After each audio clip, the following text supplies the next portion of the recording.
Tahimik ang gabi sa Roma. Tila bumibigat ang hangin sa bawat paghinga, parang humihinto ang oras habang ang liwanag ng buwan ay dumadampi sa mga lumang bato ng basilika. Sa loob ng isang maliit na kapilya, sa gilid ng altar, nakaluhod si Cardinal Robert Sarah. Nakadikit ang noo sa mga palad na magkadikit sa panalangin, tila isinusuko ang lahat ng bigat ng puso sa katahimikan ng gabi. Sa kalaliman ng kanyang pagdarasal, unti-unting bumabalik sa kanya ang alaala ng kanyang kabataan, isang maliit na nayon sa Afrika, lupa ng pulang putik at umaalingasaw na init. "Robert, halika rito," tawag ng kanyang ina, sabay lapit ng batang Sarah na hawak-hawak ang lumang rosaryo ng kanyang lola. "Alam mo ba kung gaano kamahal ng Diyos ang isang pusong payapa?" malambing na sabi ng matanda habang hinihimas ang kanyang buhok. "Maging tahimik ka, anak, at doon mo maririnig ang kanyang tinig." Ngayon, dekada ang lumipas, dinala siya ng pananampalataya mula sa mga dampa ng Afrika papunta sa mga mararangyang bulwagan ng Vatikano. Subalit kahit kailan, hindi nawala ang tinig ng kanyang ina, parang bulong ng hangin na laging nagpapalala ng kanyang panalangin. Sa kanyang pagtalikod, naroon pa rin ang simpleng pananampalatayang nagtulak sa kanya na maglakad papunta sa altar ng Diyos, lumaban at tumahimik, magmahal at magparaya. "Cardinal Sarah, nandyan ka pa rin pala," bulong ng isang batang sakristan na si Marco, biglang sumilip sa gilid ng pintuan. "Ano pong ginagawa ninyo dito ng ganito kaaga?" Ngumiti si Sarah, tinapik ang balikat ng bata. "Ang panalangin, anak, ay parang hangin. Dumarating kapag hindi mo inaasahan, umaalis kapag hindi mo mapigilan. Ikaw, Marco, anong dasal mo ngayong gabi?" Tila nagulat ang bata, napayuko. "Para po sa tatay ko, may sakit po siya. Sabi ni Mama, dasal lang ang pag-asa namin." May lakas ang panalangin ng bata, marahan niyang sagot. "Isama mo ako bukas, ipagdarasal natin siya sa harap ng altar. Walang imposible sa Diyos." Tumango si Marco, lumabas ng kapilya na may bagong pag-asa sa mata. Naiwang mag-isa, napangiti si Sarah. Ilang taon na siyang naninilbihan, ngunit laging sariwa ang ganitong sandali, ang tahimik na pagtitiwala ng mga maliit, ang pag-asa ng mga nawawala, ang pagyakap ng Diyos sa bawat lumuluha. Maya-maya, sumik ang telepono niya, isang mensahe mula kay Monsignor Jean, matagal na niyang kaibigan sa Curia. "Robert, kailangan kang makita ni Cardinal Marcelli bukas ng umaga. May mahalaga daw siyang ipapaabot. God bless." Nagpalit ng damdamin ang kanyang puso. Hindi na bago sa kanya ang mga pulong na puno ng tensyon, ang mga lihim na bulungan sa likod ng malalaking pinto, ang mga papel na may lihim na galaw ng politika sa Santa Sede. Ngunit sa bawat paalala ng responsibilidad, bumabalik siya sa dasal, tulad ng binigay sa kanya ng ina, katahimikan, kapayapaan, pagtanggap. Kinabukasan, agad siyang nagtungo sa opisina ni Cardinal Marcelli. Napaka-formal ng lahat, mga relos na naglalabanan ng tikatik, mga bintanang parang nagmamasid. Sa harap ng mesa, binasa ni Marcelli ang liham na may tatak ng Roma. "Robert, opisyal na magtatapos na ang iyong misyon bilang prefect. Malinaw ang utos ng Santo Papa. Alam kong mahirap ito. Hindi na kailangan ng maraming salita." Tumango lang si Sarah, may ngiting mapait ngunit mapayapa. "Kung ano ang kalooban ng Diyos, iyon ang susundin ko. Ang bawat araw dito ay biyaya. Maraming salamat, Cardinal." Tumayo siya, kinuha ang sobre at nagpaalam. "Hindi pa ito ang wakas, Robert," bulong ni Marcelli, "madalas, ang simula ay nakatago sa anyo ng katapusan." Paglabas niya ng opisina, ramdam niya ang malamig na simoy ng umaga, tila ba sinasabi ng hangin na may darating na bagong kabanata.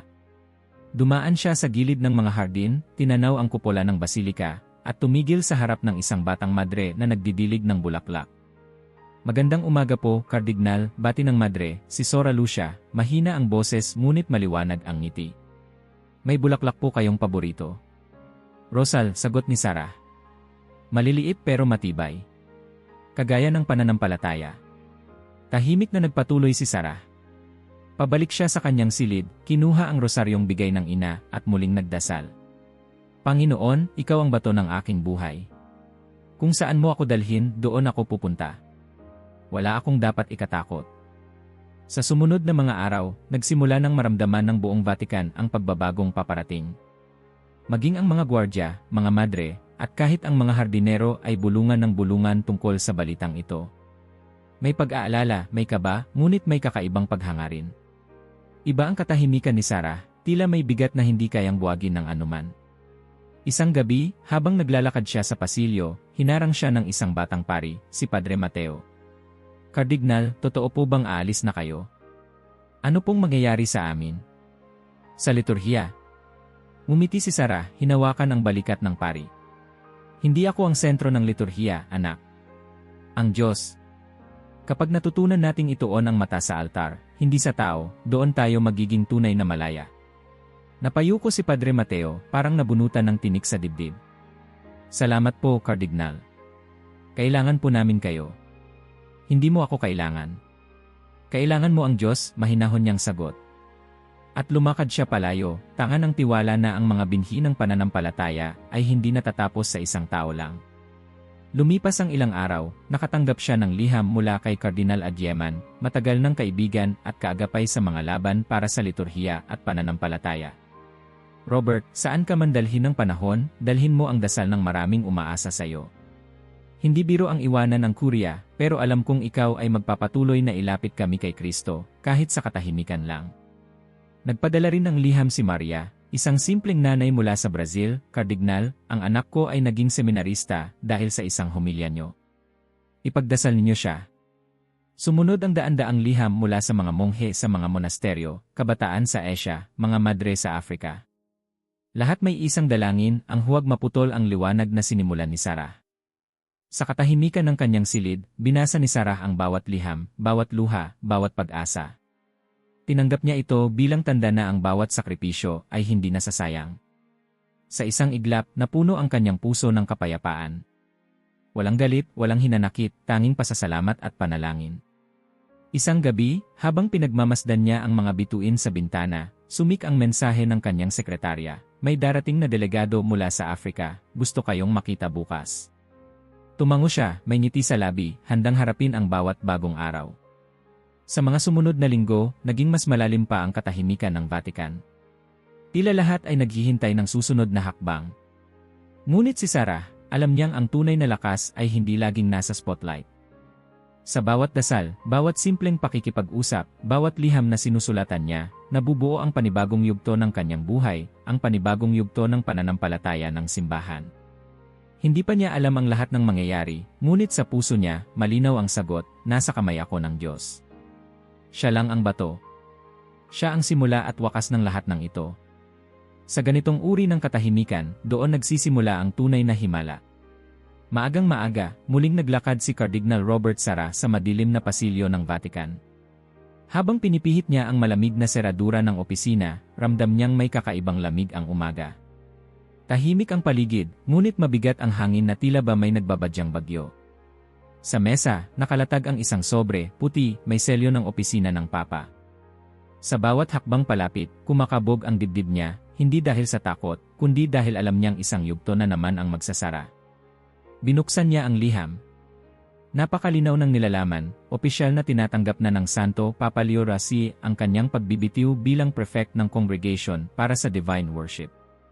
Sa dulo ng liham, isang maikling pahayag, sa iyong paglisan, isinasama mo ang aming pasasalamat at panalangin. Ang simbahan ay utang na loob sa iyong katapatan. Huminga ng malalim si Sarah. Pumikit siya ng sandali.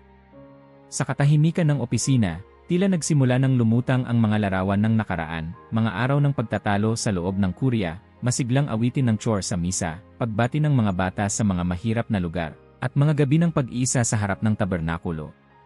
Narinig niyang muli ang tinig ng kanyang ina, maging payapa, anak. Ang bawat pagtatapos ay panibagong simula. Pinunit ng tunog ng telepono ang kanyang guni-guni. Kardinal, may mga nag-aabang po sa bulwagan, sabi ng kanyang sekretarya. Sa bawat hakbang papunta sa bulwagan, halos marinig niya ang bulungan ng mga madre, ng mga gwardya, ng mga pari na nakapila sa gilid ng dingding. May mga matang puno ng pag-aalala, may mga nag-aalalang nagdarasal. Habang papasok siya, agad lumapit si Kardinal Martinez, isang lumang kaibigan. Robert, mahirap tanggapin ito, bulong nito. Hindi lahat ng araw ay may ganitong bigat. Ngumiti si Sarah. Walang natatapos, kaibigan. Ang lahat ay bahagi ng plano. Lumapit si Marco, ang batang sakristan, halatang pinipigilan ang luha. Kardinal, aalis na po ba kayo? Hindi ko po alam kung paano na kami. Hinawakan niya ang balikat ng bata. Hindi ako umaalis sa inyong mga dasal, Marco. Ang panalangin ay mas mabilis kaysa sa paglalakbay ng paa. Huwag kang matakot. Umugong sa bulwagan ang balita ng kanyang opisyal na pag-alis. Sa isang iglap, naging paksa siya ng usapan sa pagitan ng mga obispo, madre, pari at maging ng mga bisita mula sa labas ng bansa. Sa bawat bulong, may tanong, may panghihinayang, ngunit may mga matang puno rin ng pag-asa. Samantala, sa isang malawak na silid na pinalamutsyan ng mga mamahaling kurtina, nagtitipon ang mga kardinal. Kaharap nila ang bagong Santo Papa, si Leo Racie, may kabataan sa mukha, ngunit mabigat ang titig, parang laging nagbabantay. Pinagmamasdan ni Papa Leo Racie ang mga liham at ulat ng kanyang mga tagapayo. Cardinal Roche, ano ang tingin mo? Mahinang tanong ni Papa Leo Racie. Nag-atubili si Roche bago sumagot. Mahal na Santo Papa, maraming magpapasalamat at marami ring magdaramdam sa pag-alis ni Cardinal Sarah. Kakaiba ang kanyang presensya, malalim, tahimik, minsan hindi madaling maunawaan, pero palaging tapat. Pumagit na si Cardinal Marcelli. Hindi natin maikakaila ang marka na iniwan niya. Pero kailangan nating sumulong, kailangan nating balansihin ang tradisyon at ang kasalukuyan. Tumingin si Papa Leo Racie sa bintana, malayo ang tanaw. Ang simbahan ay hindi isang palasyo ng mga pangalan. Ito ay tahanan ng Diyos. Pero hindi madaling palitan ang isang haligi. Nagkatinginan ang mga kardinal. Sa likod ng diplomatikong usapan, may halatang tensyon. Alam ng bawat isa na ang pag-alis ni Sarah ay hindi basta-basta. Ito ay parang pagkukulang ng isang bahagi ng katawan, hindi mo agad mapapansin, pero mararamdaman mo sa bawat galaw. Samantala, habang naglalakad sa labas ng bulwagan, nasalubong ni Sarah si Sora Lucia, may dalang basket ng bulaklak. Kardinal, may narinig po akong balita. Totoo po ba? Mahina ang boses ng madre, parang hindi sigurado kung gusto niyang marinig ang sagot. Sora Lucia. Natapos na ang aking tungkulin dito. Hindi po kayo mawawala sa mga panalangin namin, sagot ng madre, pilit pinapawi ang lungkot. Ang tunay na lakas ng simbahan ay hindi na sa mga opisina, kundi sa mga pusong marunong magdasal tulad ninyo. Nagpatuloy ang kanyang paglakad, sinalubong ng mga tauhan na matagal na niyang kakilala. Sa bawat kamay na kanyang kinamayan, sa bawat ngiti at pagluha, dama ang bigat ng pamamaalam. Sa kabila ng lahat, panatag ang mukha ni Sarah, walang galit, walang hinanakit, bagkus ay pag-asa. Naglakad siya patungo sa basilika, huminto sa harap ng puntod ni San Juan Pablo Lai. Umupo siya sa isang gilid, pinikit ang mata at tahimik na nagdasal. Robert. Isang pamilyar na boses ang umalingaw-ngaw. Si Cardinal Aguieman, dumating mula sa Africa, malayo ang pinanggalingan. Hindi ko pwedeng palampasin ang araw na ito. Naglakbay ako para lang personal na magpasalamat. Nagpapasalamat ako, kapatid, sagot ni Sarah, mahigpit na niyakap ang kaibigan. Sa hirap at ginhawa, magkasama tayo. Hindi ito pamamaalam, kundi panibagong pagsisimula. Sa parehong araw, mabilis na kumalat ang balita sa labas ng Vatican. Sa mga simbahan ng Manila, mga katedral ng Paris, maliliit na chapel sa Latin America, nagtipon ang mga tao para magdasal para kay Cardinal Sarah. Sa social media, daan-daang mensahe ng pasasalamat at panalangin ang bumaha. May mga pari na nagbasa ng balita bago magsimula ng misa, huminto at pinatigil ang katahimikan para kay Sarah. Sa Africa, isang grupo ng mga kabataan ang nagtipon. Ang kardinal natin ay nagturo sa atin na tumahimik bago sumigaw, sabi ng leader. Ngayon tayo naman ang magdasal para sa kanya. Hindi na mapipigilan ang bugso ng damdamin ng marami. Sa likod ng bawat dasal, may lihim na tanong, ano ang mangyayari ngayon? Sino ang susunod? May pag-asa pa ba para sa simbahan sa gitna ng lahat ng ito? Habang abala ang Curia sa paghahanap ng kapalit, si Sarah ay naglakad sa hardin ng Vatican, inihahabilin ang lahat sa Diyos. Huminto siya sa lilim ng isang puno, bumunot ng papel at pluma. Muling nagbukas ng liham, sa lahat ng nagdadasal para sa akin, ipagpatuloy niyo. Hindi ako titigil sa panalangin para sa inyo. Manalig tayo na ang Diyos ang siyang may hawak ng simbahan. Sa huling oras ng araw, nagtipon ang mga kardinal sa isang maliit na kapilya, kasama si Papa Leo Racie. Tahimik silang nanalangin. Sa gitna ng katahimikan, tumayo si Papa Leo Racie, nilapitan si Sarah at mahigpit na niyakap. Hindi ko kailanman malilimutan ang iyong halimbawa, Robert. Alam kong hindi lahat ay nauunawaan ang iyong katahimikan, pero ito ang tunay na lakas ng pananampalataya. Salamat, Ama Santo. Ipagdarasal ko kayo at ang buong simbahan, sagot ni Sarah, buwang loob. Lumabas siya ng kapilya, nilisan ang mga pasilyo na ilang taon din niyang nilakaran. Sa bawat pintuan na kanyang nilampasan, may iniwang alaala, dasal, at katahimikan. Sa isang sulok ng Vatican, sa gitna ng gabi, nakatanaw siya sa liwanag ng lungsod. Pinikit niya ang mata at nagdasal, sa bawat simula at bawat wakas, ikaw pa rin, O Diyos, ang aming bato. At sa pagtiklop ng dilim, nagsimulang tumugtog ang bagong yugto, hindi lamang para kay Sarah, kundi para sa buong simbahan. Tumahimik ang Vatican, parang nilamon ng sarili niyang anino. Ang mga dingding na dati ay umaalingaw sa saliw ng kanta ng mga seminarista, ngayon ay puno ng bulong, tanong, at pag-aalinlangan. Sa Kuria, patuloy ang mga pulong, mga kardinal, monsenyor, at mga tagapayo na tila walang pagod na binabalasa ang mga papel, tinatasa ang mga ulat, nag-aayos ng mga dokumento para sa susunod na hakbang ng simbahan. Ngunit sa likod ng kanilang mga talumpati at presentasyon, naroon ang isang bagay na hindi maikubli, isang kawalan, isang lamig na hindi maipaliwanag. Pumasok si Cardinal Marcelli sa isang silid kung saan nakapila ang mga upuan. Ang ating liturhiya ay kailangang sumabay sa takbo ng mundo, madiin niyang pahayag. Hindi tayo pwedeng mahuli. Ngunit, Kardinal, sagot ng isang batang pari, si Padre Mateo, ang liturhiya ay hindi dapat sumabay, kundi manguna. Hindi ba yon ang itinuro ni Kardinal Sarah? May ilang nagsimangot, may ilang napayuko, at may ilan ding umiling. Hanggang sa isang kardinal ang sumingit, hindi tayo pwedeng tumigil sa nostalgia. Kailangan nating tanggapin ang pagbabago. Natapos ang pulong na walang napagkasunduan, parang usok na kumalat at nawala. Habang naglalakad si Marcelli palabas, nagkasalubong sila ni Padre Mateo. Huwag kang mawala ng pag-asa, Padre. Ang simbahan ay laging nagbabago, ngunit ang puso ng pananampalataya ay hindi nagbabago, bulong ni Marcelli, pilit na pinapatatag ang loob ng bata. Samantala, sa isang maliit na silid sa gilid ng Vatican, nag-iisa si Sarah. Nakaupo sa tabi ng maliit na mesa, hawak ang pluma at papel.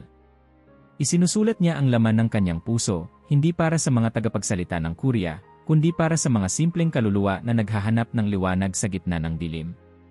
Sa bawat titik, bawat talata, ipinapaabot niya ang tahimik na paanyaya, balik tayo sa altar. Balik tayo sa katahimikan. Balik tayo kay Kristo. Naglakad siya papunta sa hardin isang hapon. Naroon si Marco, nagbabantay ng mga ibon na sumisilong sa mga sanga. Kardinal, hindi po ba kayo nalulungkot? Tahimik na po dito simula nang umalis kayo sa opisina. Ang katahimikan, Marco, ay hindi palaging kalungkutan. Minsan, ito ang paraan ng Diyos para magsalita sa atin, sagot niya, malumanay. Napansin ni Sarah na ang katahimikan ng Vatican ay hindi ordinaryo. Sa mga pasilyo, naririnig niya ang tunog ng mga hakbang na parang pilit itinatago. Sa mga kapilya, may mga madre na mas matagal magdasal kaysa dati. Sa mga sulok ng hardin, may mga seminarista na bumubulong ng rosaryo, nag-aalalang hindi nila malaman kung paano na ang bukas. Isang gabi, dumating ang liham mula sa Poland. Kardinal Sarah, ako po si Padre Anderzeje. Nais ko pong magpasalamat. Ang inyong halimbawa ng pananampalataya at katatagan ay nagbigay lakas sa aming mga pari dito. Sa kabila ng mga pagsubok, pinipili naming sundin ang daan ng katahimikan, hindi ng kompromiso. Sumunod ang liham mula sa isang ina sa Pilipinas, dahil po sa mga humilya ninyo, natutunan kong ituro sa mga anak ko ang halaga ng panalangin. Ilang linggo pa, halos araw-araw na tumatanggap ng mga liham si Sarah mula sa iba't ibang bahagi ng mundo, mga monghe sa Afrika, seminarista sa Latin America, mga kabataang nagtatangkang unawain ang pananampalataya sa gitna ng ingay ng mundo. Hindi niya masabi kung paano naging ganito kalalim ang pag-abot ng kanyang mga salita. Ngunit natutunan na niyang ang espiritu ay kumikilos sa mga hindi inaasahang paraan. Minsan, isang gabi ng Sabado, nagtipon ang ilang seminarista sa isang lumang silid aklatan. Pinasa-pasa nila ang isang maliit na aklat, may lumang takip. Ito, mga kapatid, ay sulat ni Kardinal Sarah. Basahin natin bago tayo magdasal, sabi ng pinakamatanda. Tahimik silang nakinig at habang ang bawat salita ay binibigkas, may umiiyak, may nagdarasal, at may taimtim na nagmumuni-muni. Sa kabilang dako, isang batang pari sa Latin America, si Padre Esteban, ay sumulat sa kanya, minsan po, nararamdaman kong nag-isa ako sa pagnanais na maging tapat sa altar. Ngunit sa bawat pagsubok, naaalala ko ang inyong payo, huwag mawalan ng loob sapagkat ang Diyos ay laging mas malapit kaysa sa ating iniisip. Hindi lingid kay Sara na hindi lahat ay natutuwa sa kanyang presensya. Sa ilang pulong, may mga kardinal na nilalampasan siya, mga dating kaibigan na ngayoy tila malamig ang pakikitungo. Ang mga misa na dati niyang pinangungunahan, ngayon ay binawasan, pinasa na sa iba. Ngunit sa kabila ng lahat, hindi siya nagreklamo. Tahimik siyang umuupo sa huling hanay ng kapilya, nagdarasal ng taimtim. Walang salita, walang galit, tanging pagtanggap. Isang gabi, tumawag si Cardinal Adyeman mula sa Africa. Robert, naririnig ko ang mga balita. Hindi ko alam kung paano ka nagagawang baliwalain ng ilan. Ngunit dito sa amin, bawat batang pari ay may hawak na kopya ng mga sinulat mo. Ang mga salita mo ay parang apoy sa ilalim ng abo, tahimik, ngunit naglalagablab.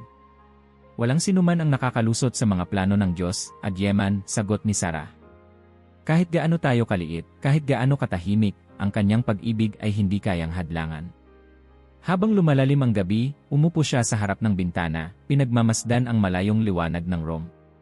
Sa kanyang guni-guni, parang naririnig niyang muli ang mga tinig ng mga taong kanyang natulungan, mga batang nagdasal ng rosaryo, mga ina na lumuhod sa altar, mga pari na naglilingkod ng tapat sa kabila ng pangungutya. Sa loob ng Vatican, hindi rin natutulog ang usapan. May mga kardinal na lihim na nag-uusap sa mga silid na hindi madaling mapuntahan. Ano na kaya ang mangyayari sa atin? Ang mga tao palaging nagtatanong tungkol kay Sara.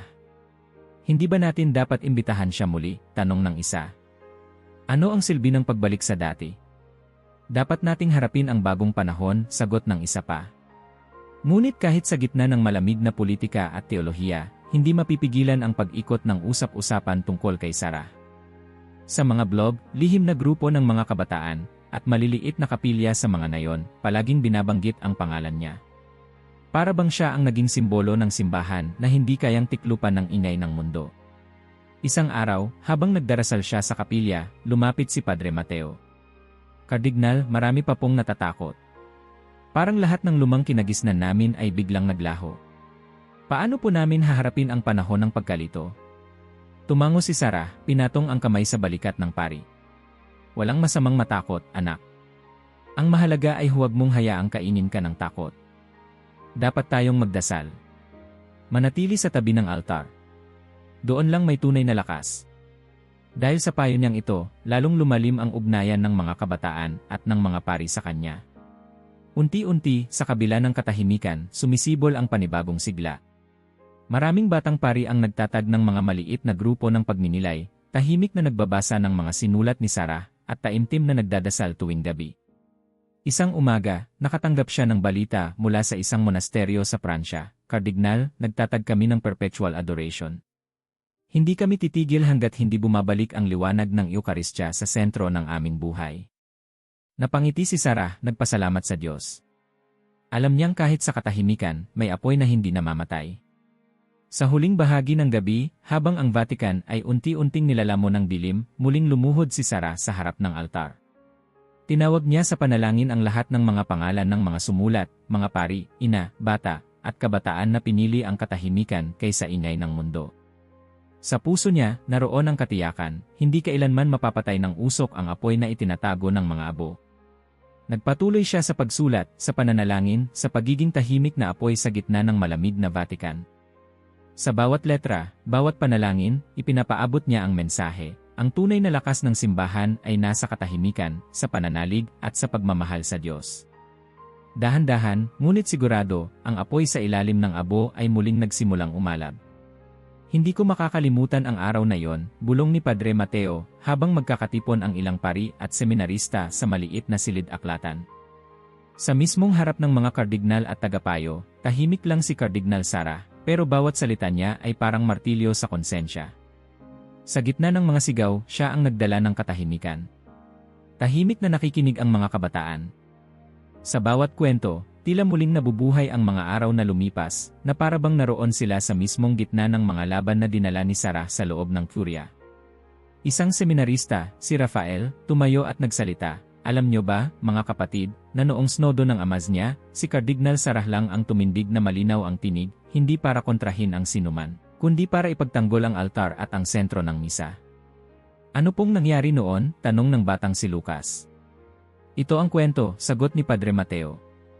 Habang mainit ang debate, may nagsabing dapat daw mas maging moderno ang ating liturhiya na pwede nang iayon sa kultura. Si Cardinal Sara, bagamat alam niyang marami ang hindi sasang-ayon, ay marahang tumayo. Ang altar ay hindi entablado. Ang misa ay hindi palabas. Kapag inalis natin ang Diyos sa sentro, wala tayong ipinagkaiba sa mundo, sabi niya. Tahimik ang buong silid pagkatapos noon. Napatigil si Rafael, halatang nilamon ng alaala. Naramdaman ko noon may tunay na panganib. Pero sa halip na matakot, napuno ako ng pag-asa. May isang ama na handang tumayo kahit siya lang mag-isa. Hindi lang mga seminarista at pari ang nagkikwento. Sa isang maliit na bayan sa Nigeria, isang ina na si Mary ang nagtipon ng kanyang mga anak para manalangin ng rosaryo. Mga anak, huwag niyong kalilimutan, ang pananampalataya natin ay may ugat. Si Cardinal Sara ang nagturo sa akin kung paano magdasal ng tahimik, kung paano ang bawat bulong ay naririnig ng Diyos. Samantala, sa isang monasteryo sa Pransya, nagtipon ang mga monghe sa ilalim ng malamlam na ilaw ng kandila. Sa tuwing binabasa namin ang mga sulat ni Sara, parang naririnig namin ang Diyos na bumubulong sa katahimikan. Hindi siya sumisigaw, hindi nagmamalaki. Pero bawat salita, parang apoy na gumigising sa aming pagod na kaluluwa, sabi ng abbot. Ngunit hindi laging madali ang landas na tinahak ni Sara. Sa bawat pagpili niyang manindigan, may kapalit na malamig na pagtanggap mula sa ilan sa Curia. May mga pulong na hindi siya tinawag, mga diskusyong siya ay iniwasan. Ngunit sa kabila ng pangungutya, hindi siya bumigay. Isang gabi, sa kanyang maliit na kwarto, nagbalik tanaw si Sara sa mga lihim na pag-uusap nila ni Papa Bento Lasue. Noon, naglalakad sila sa hardin ng Vatican, malalim ang gabi. Robert, maraming nagagalit sa atin. Pero ang mahalaga, hindi tayo sumuko sa panalangin, payo ni Bento. Ang liturhiya, Robert, ay pintuan ng langit. Huwag mong hayaang sarhan ng sinuman ang pintuang iyon. Benedetto, hindi ko maintindihan kung bakit napakahirap ipaliwanag ang halagang ito. Mas madali na lang sana kung sumunod ako sa agos, sagot ni Sara. Huwag kang bibitaw. Ang simbahang walang ugat ay tulad ng punong walang bunga, wika ni Bento Racie, at sabay silang tumawa, may pait at pagmamahal. Pagkatapos ng snodo ng amas niya, naglabas si Sara ng aklat tungkol sa pagkasaserdote, kalakip si Bento Lassie bilang co-author. Mabilis itong sumikat, ngunit mas mabilis ang batikos at pagkalat ng maling chismis. Pinipigilan nilang lumaganap ang katotohanan, bulong ng isang kardinal. Subalit hindi mapipigil ang apoy ng espiritu. Sa kabila ng lahat, mas lalo lang lumakas ang impluensya ni Sara sa mga maliliit, sa mga tahimik, sa mga hindi napapansin. Sa Afrika, mga kabataang seminarista ang nagsimulang magsuot ng sutanang itim at nagtatag ng mga grupo ng panalangin. Ang bawat dasal namin ay iniaalay namin para sa mga pinuno na hindi natatakot tumayo para sa katotohanan, wika ng leader ng grupo. Maging sa mga laiko, nararamdaman ang kakaibang lakas. Sa Latin America, isang batang ama ang nagdala ng asawa't anak sa simbahan tuwing linggo. Alam ko pong hindi uso ngayon ang pananahimik, pero sabi ni Cardinal Sara, doon daw mas maririnig ang Diyos. Kaya tahimik kami kapag nagsisimba. At ramdam ko mas malapit kami sa Kanya. Hindi nagtagal, kahit sa mga lugar kung saan malayo ang Roma, kumalat ang kwento ng Tagong Pastor. May mga blog, lihim na grupo, at sulat kamay na kopya ng mga sermon ni Sara. Sa bawat kopya, nakalagay, ang krus ay hindi dinadala sa balikat ng iba, kundi niyayakap ng sariling puso. Sa isang liham na natanggap ni Sara mula sa isang binatang seminarista sa Vietnam, nakasulat, Kardinal, may mga gabi na gusto ko nang sumuko. Pero tuwing binabasa ko ang mga salita nyo, nararamdaman kong hindi ako nag-isa. Kahit tahimik lang ako, may kasama akong umaasa. Kayo po iyon. Sa kabila ng katahimikan at malamig na pakikitungo ng ilang makapangyarihan, si Sara ay hindi nagbago. Sa bawat misa na pinayagan siyang ipagdiwang, tumayo siya sa harap ng altar na parang unang beses niyang naramdaman ang presensya ng Diyos. Walang drama, walang sigaw, tanging lambing ng panalangin. Isang hapon, dumalaw si Cardinal Adjeman. Robert, hindi ka pwedeng tumigil. Ang mundo ay uhaw sa katotohanan, kahit na ayaw nila itong marinig. Tahimik na umiti si Sara. Hindi ako tumitigil, Adjeman. Hindi lang ako sumisigaw. Maraming paraan para magturo ang Diyos. Minsan, ang katahimikan ang pinakamalakas na sigaw. Habang lumalalim ang gabi, naalala niya ang mga gabing magkasama silang nagdarasal ni Bento Lasue. Sa bawat pagninilay, nararamdaman niyang may mga sugat sa simbahan, ngunit hindi dapat mawalan ng pag-asa. Isang gabi, biglang bumahan ang mensahe sa kanyang telepono. Kardinal, kami po ay nagkaisa sa panalangin para sa inyong intensyon. Hindi kayo nag-iisa. Lahat ng kontinenteng nabanggit, mula sa Amerika, Europa, Africa, Asia, Oceania. Mga grupo ng kabataan, madre, pari, at mag-anak, lahat ay nagsusumamo ng panalangin para sa simbahan at para kay Sarah. Sa huling sandali ng araw, lumuhod siya sa harap ng altar, binuksan ang mga sulat at inilapit ang lahat ng ito sa Diyos. Panginoon, hindi ko hawak ang mundo. Ngunit alam kong sa bawat sugat, may bagong pag-asa. Gamitin mo ako kahit anong paraan. Sa katahimikan ng kanyang kwarto, muling sumulat si Sarah ng liham, sa bawat kabataang natatakot, sa bawat magulang na nawawalan ng lakas, sa bawat pari na nag-iisa, huwag kayong matakot. Ang Diyos ay malapit. Huwag kayong bumitiw sa krus. Sa katahimikan, matatagpuan ang tunay na lakas. Muling bumalik sa isip niya ang payo ni Bento Lasue, Robert, ang sugat ng simbahan ay hindi laging nakikita.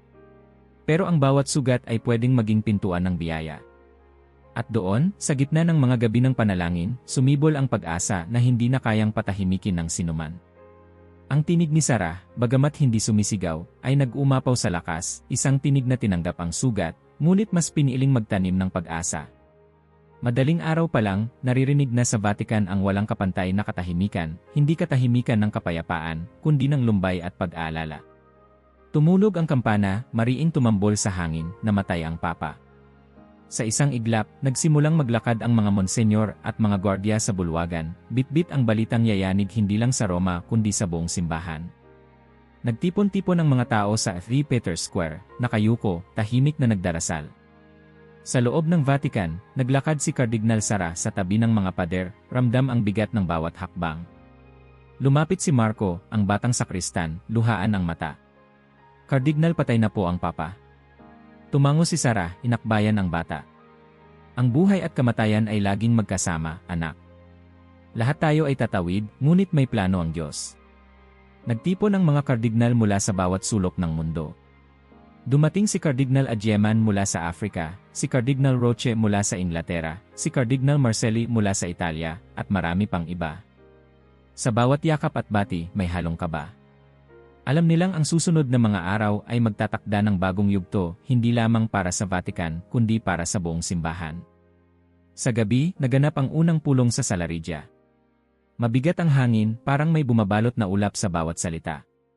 Tumingin si Papa Leo Lasue, noong kardinal pa lamang, sa paligid. Mga kapatid, kailangan natin ng bukas na puso at isip. Hindi madaling palitan ang isang ama, ngunit dapat nating ipagpatuloy ang misyon. Tumango si Kardinal Sarah, tahimik lang na nagmamasid. Sa loob-loob niya, naalala niya ang mga gabi ng panalangin kasama ang Papa, ang mga gabing pinapasan ang bigat ng simbahan. Sa bawat pagpasok ng kardinal sa bulwagan, may mga matang nakatingin sa kanya. May nagbubulungan, si Sarah kaya ang susunod. May halong paghanga, may halong takot. Sa labas ng Kurya, nabalita sa buong mundo ang pagkamatay ng Papa. Sa Africa, Latin America, Asia at Europa, nagtipon ang mga tao sa simbahan at katedral, nag-aalay ng misa, nagsisindi ng kandila, at walang tigil na nagdarasal. Sino kaya ang itatalaga ng Espiritu Santo? Tanong ng marami. Sa social media, ang pangalan ni Sarah ay lumitaw na parang apoy, may umaasa, may nagdadasal, at may nag-aalinlangan. Habang lumilipas ang oras, lumakas ang bulungan sa loob ng mga pasilyo. Si Cardinal Roche ay lumapit kay Marcelli. Hindi tayo pwedeng magkamali ngayon. Kailangan natin ng Papa na kayang magkaisa, hindi maghati. Si Sarah ay tapat, matapang, ngunit ang ilan ay natatakot sa kanyang tindig, sagot ni Marcelli. Pero hindi natin pwedeng ipagkaila, maraming umaasa sa kanya. Samantala, nagtipon ang ilang kardinal sa isang lihim na silid. Kung gusto nating balikan ang ugat, kung gusto nating ibalik ang altar sa sentro, si Sarah ang sagot.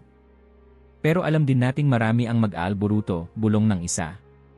Paano kung bumalik ang gulo? Paano kung hindi tayo maintindihan ng mundo? Sagot ng iba. Lumapit si Cardinal Adyeman kay Sarah.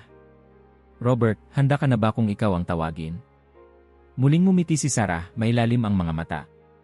Hindi ako ang pipili kundi ang Diyos. Kung ano man ang plano niya, tatanggapin ko. Sa unang gabi ng conclave, natipon ang lahat ng kardinal sa Sistine Chapel. Pinagmasdan ni Sarah ang pintang mga larawan sa kisam, ang mga mata ni Moises, ni Pedro, ni Kristo mismo. Huminga siya ng malalim, bumulong ng dasal, kung kalooban mo, Panginoon. Ipinasa ang unang balota. Isang katahimikan ang bumalot. Nang binilang ang boto, may ilang pangalan ang lumutang, ngunit nangunguna si Sarah. Nagkatinginan ang mga kardinal. May ilang umiti, may ilang kinabahan. Sa labas ng Vatican, dumagsa ang mga tao. Robert Sarah, sigaw ng ilan. Sa social media, mabilis na nagtrending ang pangalan niya. Panahon na ba para sa isang papa mula sa Africa? Para sa isang pastol na sugatan, ngunit matatag. Ilang balota pa, at muling tumindi ang tensyon. May mga kardinal na lumapit kay Sarah sa pribadong usapan. Kung sakali, Robert, anong pagbabago ang gagawin mo? Tanong ni Kardinal Lazari, Italianong may dugong diplomatiko. Hindi ko babaguhin ang simbahan. Ibabalik ko lang siya sa pinagmulan, sa altar, sa krus, sa Eukaristya. Wala nang iba, mahina ngunit matatag na sagot ni Sarah. Habang tumatagal, sumikip ang mga mata ng ilan. May mga sumubok makipag-alyansa, may mga lihim na nagpadala ng sulat, may mga nag-alok ng suporta kapalit ng posisyon. Ngunit kay Sarah, walang nagbago. Tahimik siyang nagdasal, umiwas sa intriga, at tinanggap ang bawat araw na may kababaang loob. Lumapit si Cardinal Roche kay Marcelli. Kung si Sarah ang maupo, hindi madali ang ating magiging landas. Pero marahil iyon ang kailangan ng simbahan. Sa gabi ng ikatlong balota, dumaloy ang usap-usapan, malapit na. Isa na lang. Mula sa sulok ng Sistine Chapel, may mga kardinal na nagdasal ng taimtim. Ang ilan, nag-aalinlangan, ang ilan, umaasa, ang ilan, nananalangin na sana'y mapili ang pinakatama, hindi ang pinakatanyad. Sa labas, nagtipon ang mga madre, pari, at laiko. May mga lumuhod sa kalsada, nagrosaryo, may mga batang sumisigaw ng Viva. Sa isang bahay sa Africa, ang lola ni Sarah, matagal nang pumanaw, tila muling nabubuhay sa alaala ng mga nagdarasal na bata. Lumipas ang gabi, inihanda ang huling balota. Nagsimula ang pagbibilang, mas mabigat ang hangin. Tumayo si Cardinal Marcelli at naglakad palapit kay Sarah. Robert, ano man ang mangyari, salamat. Ikaw ang naging liwanag sa dilim ng panahon na ito. Hindi akin ang liwanag, Marcelli. Sa Diyos lahat ito, mahina niyang sagot. Sa huli, dumating ang resulta. Tumunog ang mga kampana. Lumabas ang usok, puti. Muling nagsigawan ang mga tao. Nagdatingan ang mga kamera, nag-inday ang social media, nag-iyakan ang mga tapat. Ang pangalan na inihayag ay hindi kay Sarah. Leo Dosay. Tumayo ang bagong santo papa sa harap ng tao, umiti, nagbigay ng basbas. Tahimik si Sarah, umiti rin, may halong pagod at pasasalamat. Sa kabila ng lahat, ang Vatican ay muling napuno ng liwanag, ng panibagong pag-asa, at ng panalangin. Sa gitna ng lumbay at katuwaan, nanatiling tahimik si Sarah, nakaluhod sa isang sulok ng kapilya, nagpapasalamat sa Diyos hindi dahil natalo, kundi dahil nagwagi ang pananampalataya. Habang nagsisigawan sa labas, sa puso ng Vatican, may isang apoy na nanatiling sumik, ang apoy ng pag-asa na ipinasa mula sa isang sugatang pastol, patungo sa isang simbahang palaging muling bumabangon. Tumunog ang mga kampana ng Roma sa taglay na lakas na tila binubuksan ang pinto ng isang panibagong panahon. Nagtilian ang mga tao sa St. Peter's Square, may mga yumakap, may mga napaluha, may mga nagpalakpakan, ngunit marami ring napatigil at naghintay, tuliro, nabigla, o nanlumo. Si Papa Leo Racie, suot ang bagong puting kasuotan, ay humarap sa balkonahe, nagtaas ng mga kamay at nagbigay ng unang pagpapala. Sa mga bulwagan ng Vatican, nagmamadali ang mga opisyal, mga mamamahayag, at mga pari. Naroon ang ingay ng balita, ang palitan ng mga sulyap at bulungan, ang pag-aaral ng bawat galaw ng bagong papa. Sa gitna ng kagalakan at kasiglahan, parang may aninong bumalot sa paligid, isang bigla ang lamig na sumisingit sa bawat puso na umaasa ng ibang resulta. Sa isang sulok ng basilika, nakatayo si Cardinal Sarah, tahimik na nakatitig sa altar. Sa tabi niya, si Cardinal Agyeman, tahimik ring nagdarasal. Nilapitan sila ni Cardinal Marcelli, may bahid ng pagod sa mukha, ngunit may sinserong tingin. Robert, hindi naging madali. Alam kong marami ang umasa. Pero alam ko ring tanggap mo ang lahat. Ngumiti si Sarah, malambing ngunit may bigat ang mata. Ang espiritu ang pumili. Hindi ko kailanman inasam ang posisyon, Marceli. Hindi ako ang mahalaga ay si Kristo. Lumapit si Marco, takot na takot, halos hindi makatingin. Kardinal, hindi ko po maintindihan. Akala po ng lahat kayo na po ang susunod. Hinawakan ni Sarah ang balikat ng bata. Hindi lahat ng akala natin ang nasusunod, anak. Ang Diyos lang ang may tunay na plano. Sa bawat pagkabigo, may lihim na tagumpay. Sa mga lansangan ng Roma, naglalakad ang mga grupo ng kabataan, may bitbit na kandila. Si Sarah, bakit hindi siya? Tanong ng isang seminarista, si Rafael. Nakita ko siya kanina, nagdasal lang. Walang reklamo, walang hinanakit. Baka yon ang tunay na kabanalan, sagot ni Padre Mateo. Yung marunong tumanggap at magpasalamat kahit hindi nauunawaan ng mundo. Samantala, sa loob ng kurya, naghahanda na ng isang malaking pulong ang mga kardinal. Mahalaga ang araw na ito, sabi ni Cardinal Roche. Dapat tayong magsimula ng panibagong panahon, ngunit hindi natin maaaring kalimutan ang sugat na iniwan ng lumipas na mga taon. Nasa gitna ng bulwagan si Papa Leo Racie, tahimik ngunit matalim ang mata. Mga kapatid, alam kong marami ang nadismaya. Ngunit ngayon, higit kailanman, kailangan natin ang pagkakaisa at katotohanan. Gusto kong marinig ang bawat isa. Lalo na ang tinig na nagbigay liwanag sa mga huling taon. Kardinal Sarah, pwede ka bang magsalita? Saglit na katahimikan, lahat ng mata nakatutok kay Sarah. Tumayo siya, dahan-dahan, parang may dalang bigat sa balikat, ngunit diretsyo ang likod at payapa ang mukha. Mga kapatid ko, panimula niya, mahina ngunit tumatagos ang tinig. Ang simbahan ay sugatan, hindi dahil sa mga pag-uusig mula sa labas, kundi dahil sa kalituhan mula sa loob. Sa bawat kompromiso, sa bawat paglayo sa altar, unti-unti tayong nanghihina. Tahimik ang buong bulwagan. Maging ang mga sanay sa debate at ingay natigilan. Ang Eukaristya, pagpapatuloy ni Sarah, ay hindi seremonya lang. Ito ang puso ng pananampalataya. Kapag nawala ang takot at paggalang sa altar, mawawala ang ating lakas, mawawala ang liwanag. Nakatingin si Papa Leo Racie, tahimik na nakikinig. Si Cardinal Marceli ay tahimik na sumusuporta sa bawat salita ni Sarah, habang si Adyeman ay palihim na tumango. Madalas tayong natutuksong gawing aliwan ang liturhiya, gawing madali ang pananampalataya, para lamang hindi tayo mapunan ng mundo. Pero sa tuwing ginagawa natin yon, sinasaktan natin ang sarili nating kaluluwa. Hindi natin kailangan ng isang simbahan na kinikilala lang dahil popular, kundi simbahan na tumatayo sa gitna ng unos, kahit mag-isa, dagdag pa niya. Ilang sandali ng katahimikan, tapos narinig ang mahihinang hikbi sa dulo ng bulwagan. Si Sora Lucia, nakikinig sa likod, pinunasan ng luha. Ilang kardinal ang napayuko, iba'y nagtaas ng ulo, tila naliwanagan. Kung nais nating ibalik ang pananampalataya, magsimula tayo sa altar, pagtatapos ni Sarah. Doon lamang muling mabubuo ang puso ng simbahan. Mabigat ang katahimikan. Si Papa Leo Racie ay marahang tumango, hindi agad sumagot. Sa kanyang mata, may pagninilay na malalim, parang may binuksang pinto sa sariling budhi. Pagkatapos ng pagpupulong, nilapitan siya ni Cardinal Roche. Robert, ang lakas ng salita mo ay parang hangin sa tag-init. Hindi mo alam kung saan papunta, pero damang-dama ng bawat isa. Ang salita ng Diyos lang ang tunay na may lakas, sagot ni Sarah. Tayo ay mga lingkod lang. Sa labas ng bulwagan, sinalubong siya ng ilang kabataang pari at seminarista. Kardinal, salamat po sa inyong katapatan. Hindi po namin makakalimutan ang gabi na ito. Naglakad siya palayo, tahimik na nagpasalamat sa Diyos.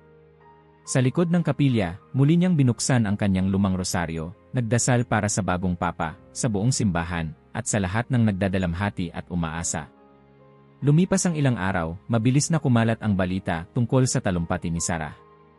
Sa mga parokya, monastery, at kahit sa maliliit na bahay, binasa at pinagnilayan ang kanyang mga salita.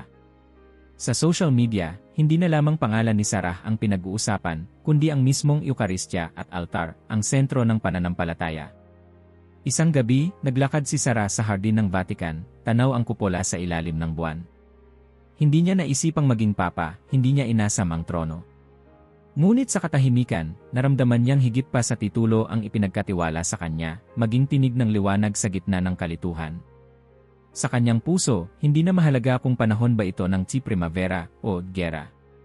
Ang mahalaga, nanatili siyang tapat at ang simbahan ay hindi pa rin nagigiba. Lumipas ang mga araw at nagbalik ang katahimikan sa Vatican, ngunit may kakaibang sigla ang sumibol sa hangin. Si Papa Leo Racie, na bago lamang naupo sa trono ni Pedro, ay tahimik na nagsimulang bumuo ng mga hakbang na ayon sa mga salitang binitiwan ni Cardinal Sarah. Sa kanyang unang dokumento, ipinatupad niya ang reforma sa liturhiya, mas iginiit ang katahimikan, kabanalan, at sentralidad ng altar. Marami ang nagulat, lalo na ang mga sanay na sa pagbabago at ingay ng mga nakaraang taon. Ipinatawag ni Papa Leo Racie ang isang lihim na pulong. Ang ating simbahan ay kailangang magbalik loob. Hindi natin pwedeng hayaan na ang altar ay maging palabas o ang pananampalataya ay maging usapin lang ng opinyon. Nakita ko ang sugat ng simbahan at narinig ko ang tinig na nagpaalala sa atin ng ating pinagmulan. Kaya't ipatupad natin ang mga reformang ito at hayaan nating ang bawat altar ay maging pintuan ng langit. Tahimik ang mga kardinal, ngunit maraming nagpasalamat sa kanilang puso.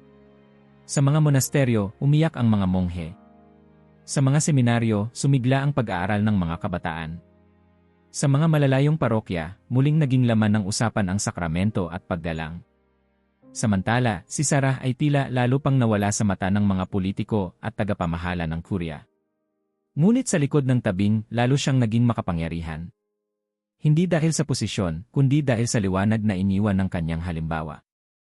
Hindi siya nakita sa mga opisyal na larawan, hindi siya naging panauhin sa mga malalaking pagtitipon, ngunit bawat liham, bawat bulong, bawat panalangin ay parang dumadaloy sa kanyang pangalan. Isang araw, ipinatawag siya ni Papa Leo Racie. Tahimik ang pag-uusap nila sa isang maliit na opisina, malayo sa mata ng publiko. Robert, bungad ng Papa, kailangan kitang ipadala sa Venice para sa ika-negatibo, 400 anibersaryo ng mga pagpapakita ni Santa Ana. Hindi ito gawain ng isang diplomatiko. Ito ay isang misyon ng puso. Kung iyon ang kalooban ng Diyos, masaya akong sumunod, Ama Santo, sagot ni Sarah. Naglakbay siya patungo sa maliit na bayan ng Venice, sa timog ng Pransya, kung saan libo-libong tao ang nagtipon mula sa iba't ibang bansa. Sa harap ng simbahan, binati siya ng mga bata, mga nanay, mga pari, mga monghe at madre. May mga nagdala ng bulaklak, may mga lumuhod agad sa pagdating niya, parang nakakita ng isang matagal nang hinihintay na ama. Ang araw ng pagdiriwang ay malamig, ngunit mainit ang mga puso. Sa harap ng altar, humarap si Sarah sa libu-libong tao. Tahimik ang lahat. Tila pinigil ng kalikasan ang hangin. Mga kapatid ko, panimula niya, nasa harap tayo ng misteryo na mas malalim kaysa sa ating kaalaman. Si Santa Ana ay nagpakita rito, hindi para magpakitang gilas, kundi para muling igiit ang kahalagahan ng ugat ng pananampalataya, ang pamilya, ang dasal, ang katahimikan. Habang nagsasalita siya, may mga batang sumandal sa balikat ng kanilang mga magulang, may mga matandang lumuluha.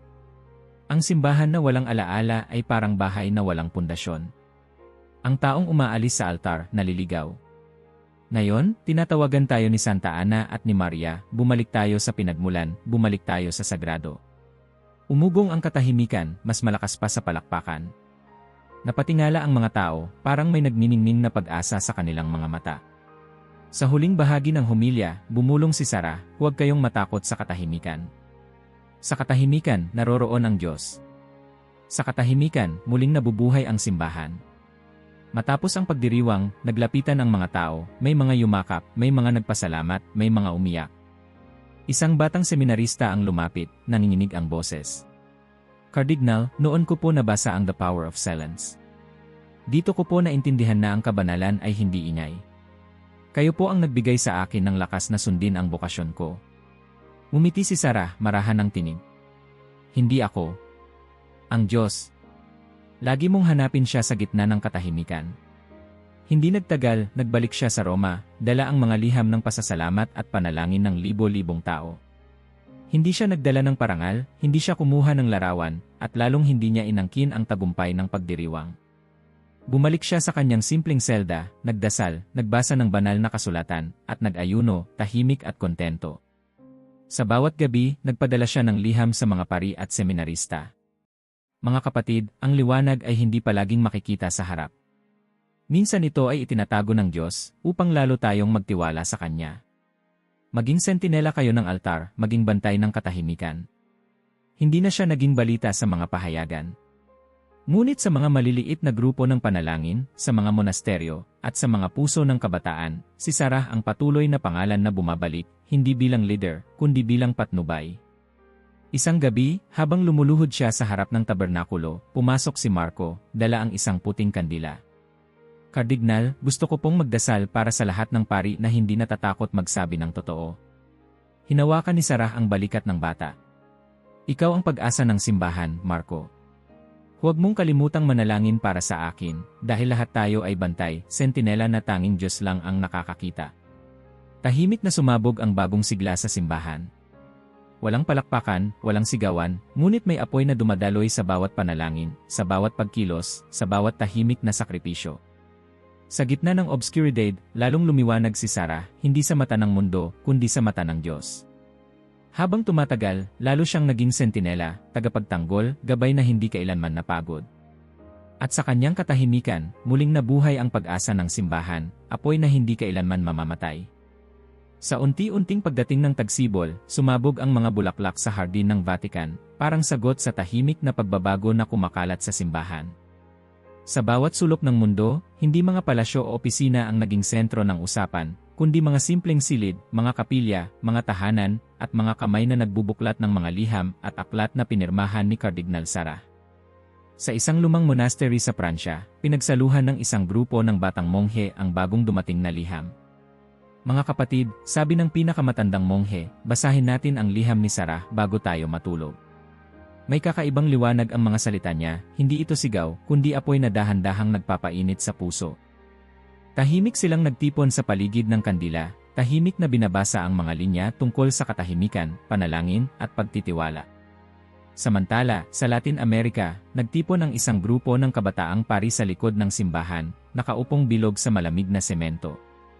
Si Padre Esteban, may hawak na aklat ni Sarah, ay nagbukas ng usapan. Ang kabanalan, sabi niya, ay parang apoy na hindi nag-ingay ngunit sumusunog ng buo. Hindi ito nakikita ng mundo pero nararamdaman sa loob. Nagkatinginan ang mga pari, maraming tanong, maraming pagdududa, pero higit sa lahat, may nag-aalab na pagnanais na maging totoo sa tawag ng Diyos. Habang patuloy ang ordinaryong aktibidad ng kurya, unti-unting bumagal ang pulso ng opisyal na simbahan. Mga proyekto, plano, at aktibismo ang umuugong sa mga bulwagan, ngunit mas madalas na naririnig ang tanong, ano ba talaga ang bunga ng lahat ng ito? Sa kabilang dako, ang mga liham ni Sarah ay umikot mula Europa hanggang Asia, sa Africa at Oceania, parang mga binhi na hindi natatakot sa katahimikan ng lupa. Sa Roma, may maliit na grupo ng mga laiko, mga ina ng tahanan, guro, doktor, kabataan, na nagtatag ng gabi-gabing pagninilay. Hindi sila hinikayat ng anumang leader, hindi sila pinilit ng anuman, kundi simpleng pagkauhaw sa katahimikan at kabanalan. Isang gabi, dumating si Marco, ngayon ay binatilyo na, dala ang isang lumang rosaryo. Pinadala ni Kardinal Sarah ang rosaryong ito sa akin noong ako'y bata pa. Dito ko natutunan na mahalaga ang panalangin, kahit walang nakakarinig. Tahimik ang grupo, parang nagninilay sa bawat salita. Ang batang seminarista na si Rafael ay bumulong, ang daming pari na sikat, maraming proyekto, pero bakit iba ang epekto ng mga simpleng liham ni Sarah? Tumango si Padre Mateo, siguro kasi hindi siya nagpapansin. Hindi niya hinahangad na magpasikat. Gusto lang niyang ilapit tayo kay Kristo. Lumaganap ang ganitong pagninilay sa iba't ibang bayan. Sa Pilipinas, isang parokya ang nagtatag ng Igabi ng Katahimikan, kung saan walang ibang gagawin kundi magdasal at magbasa ng mga homilya ni Sarah. Sa Africa, may isang grupo ng kabataang laiko na nagtayo ng maliit na kapilya sa gitna ng disyerto, dala ang mga kopya ng The Power of Silence, binabasa nila ito bago sumikat ang araw. Habang sinisikap ng ibang leader ng simbahan na punuin ng aktibismo ang mga simbahan, mas lalong napapansin ng marami na hindi dami ng programa ang tunay na nagpapalalim ng pananampalataya. Ang tunay na sigla ay nahahanap sa mga gabi ng katahimikan, sa maliliit na grupo ng panalangin, sa mga simpleng turo na nagmumula sa puso. Isang gabi, muling nagtipon ang mga seminarista sa lumang aklatan. Pinasa ni Rafael ang isang liham na dumating mula kay Sarah. Mga anak, huwag kayong matakot maging maliit. Ang tunay na ilaw ay hindi natatakot sa dilim. Hindi nyo kailangang sumigaw para marinig ng Diyos. Magdasal kayo, maghintay at magtiwala. Habang binabasa nila, may mga lumuluhang hindi namamalayan. Parang nabubunutan ng tinik, parang nakahanap ng sagot na matagal nang hinahanap. Isang seminarista ang sumandal sa upuan, mahigpit na hawak ang aklat. Kung ganito lang sana ang simbahan sa lahat ng dako, walang ingay, walang intriga, kundi panalangin lang at pag-ibig. Si Sarah, sa kabila ng pagiging malayo sa liwanag ng kamera, ay naging higit pang ilaw para sa marami. Hindi siya kinikilala ng mga headline, hindi siya pinupuri sa mga opisyal na pahayag, ngunit ang kanyang pangalan ay naging tahimik na palatandaan ng katapatan. May mga batang pari na nagsimulang baguhin ang kanilang homilya, hindi na para palakpakan, kundi para magdasal. May mga laiko na nagsimula uling magdasal ng rosaryo, kasama ang kanilang mga anak. May mga madre na nagbukas ng mga monasteryo para sa mga kabataang gustong matuto ng buhay ng katahimikan. Lumapit si Marco isang araw kay Padre Mateo. Bakit kaya mas madaling paniwalaan si Kardinal Sarah, kahit hindi siya palaging nagsasalita? Tumawa si Mateo, siguro kasi buhay niya mismo ang mensahe. Hindi niya kailangan ng mikropono kasi puso ang ginagamit niya. Minsan, nagpadala ng liham si Sarah kay Papa Leo XIII. Ama Santo, maraming salamat po sa tiwala at panalangin. Hindi ko kayang hawakan ang mundo, pero alam ko pong kahit isang kandila lang sa dilim, sapat na para maipasa ang liwanag.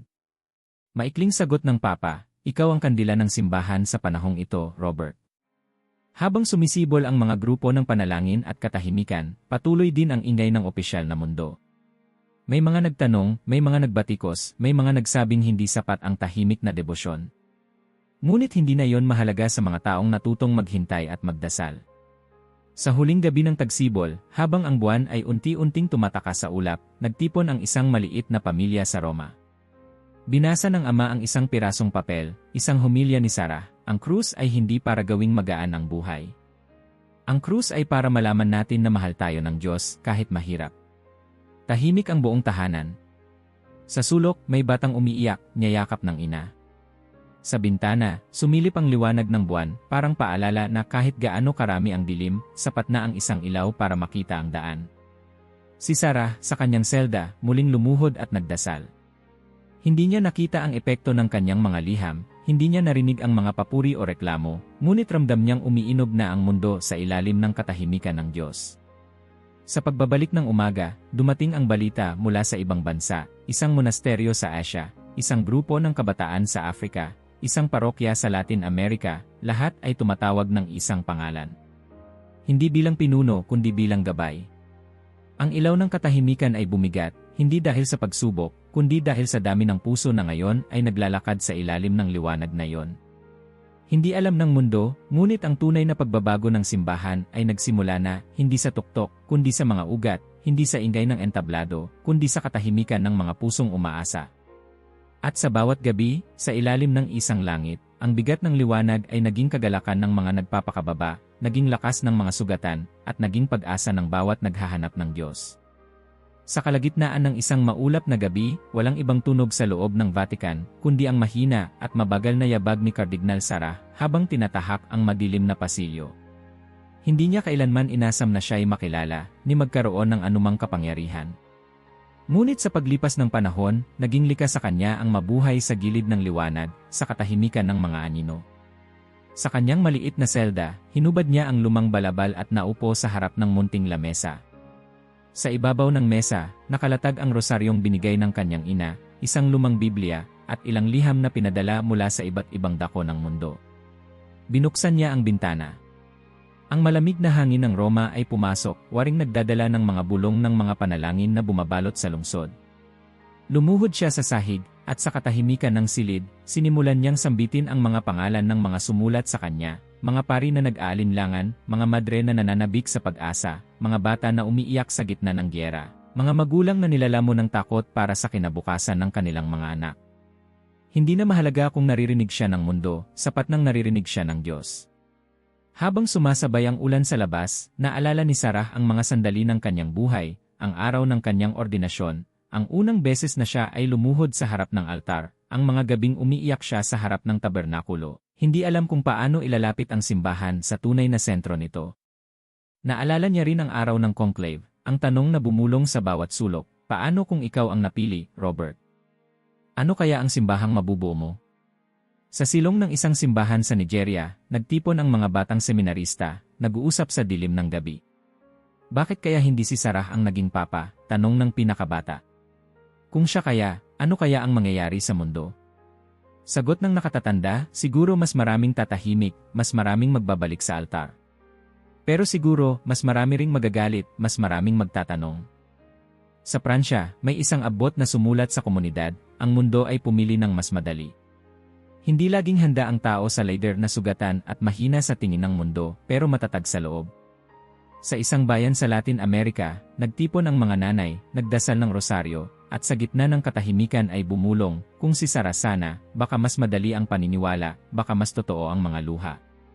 Isang gabi, dumalaw si Padre Mateo sa selda ni Sarah. Tahimik silang nagkape, pinagmamasdan ang ulan na kumakaway sa bintana. Kardinal, napansin mo ba na maraming nagbago? Mas maraming tahimik na gabi sa parokya, mas maraming nagsisimba ng may luha sa mata, hindi dahil sa takot kundi sa pag-asa. Ngumiti si Sarah, mahina ang tinig. Hindi kailangan ng simbahan ng ingay, anak. Kailangan niya ng mga pusong handang lumuhod, kahit masakit, kahit walang nakatingin. Maraming nagtatanong, paano kung naging papa kayo? Tanong ni Mateo. Hindi ko kailangan ng puting kasuotan para maging lingkod ng Diyos, sagot ni Sarah, malumanay.